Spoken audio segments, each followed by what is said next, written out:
Assalamualaikum warahmatullahi wabarakatuh.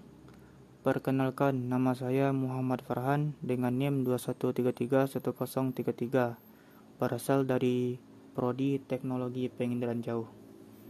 Baiklah, pada kesempatan kali ini saya akan menjelaskan tentang siklus hidrologi beserta proses-prosesnya dan unsur-unsur cuaca dan iklim.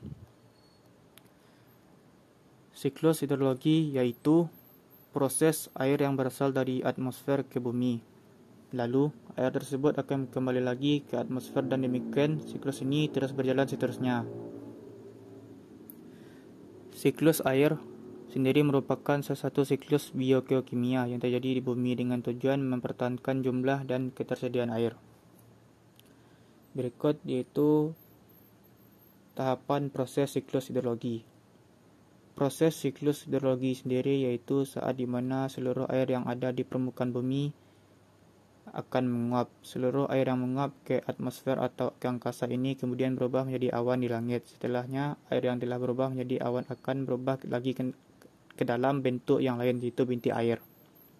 Berikut proses-prosesnya. Yang pertama yaitu evaporasi.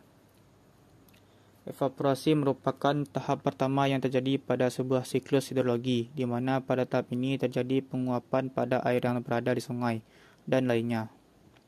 Yang kedua yaitu transpirasi atau penguapan air di jaringan makhluk hidup.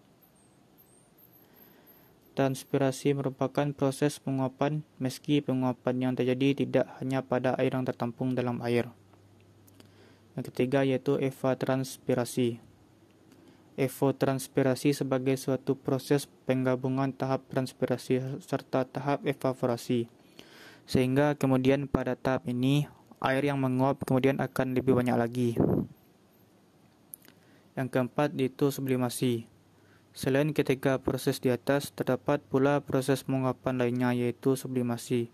Sublimasi sendiri memiliki makna yang sama, diantaranya perubahan molekul cair menjadi molekul gas ke arah atas atau atmosfer.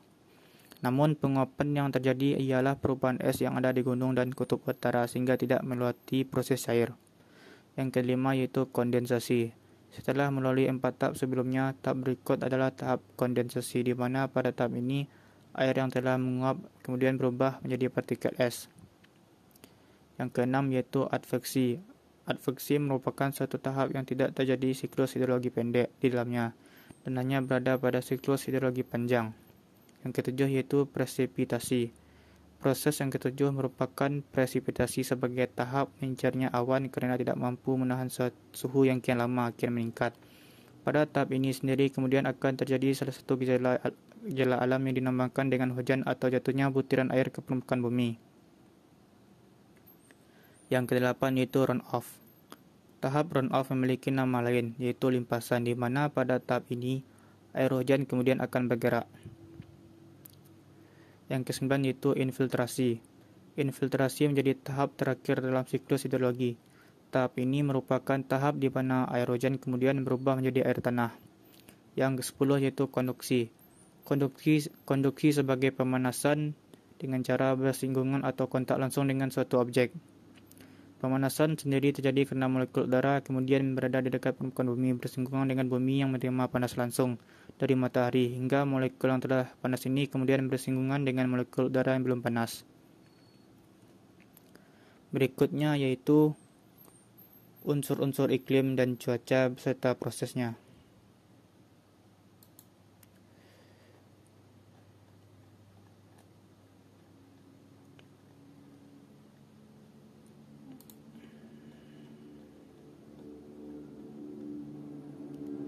Cuaca adalah yaitu kondisi udara yang dialami dalam waktu ke waktu serta daerah yang khusus. Iklim memiliki sifat yang tetap, yaitu tempat yang luas serta berlaku pada kurun waktu yang lama.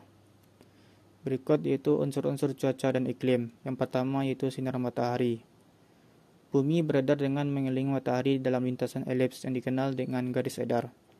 Matahari yang berpijar memancarkan sinarnya di segala arah, serta bumi dengan mengelilinginya juga menerima sinar matahari itu.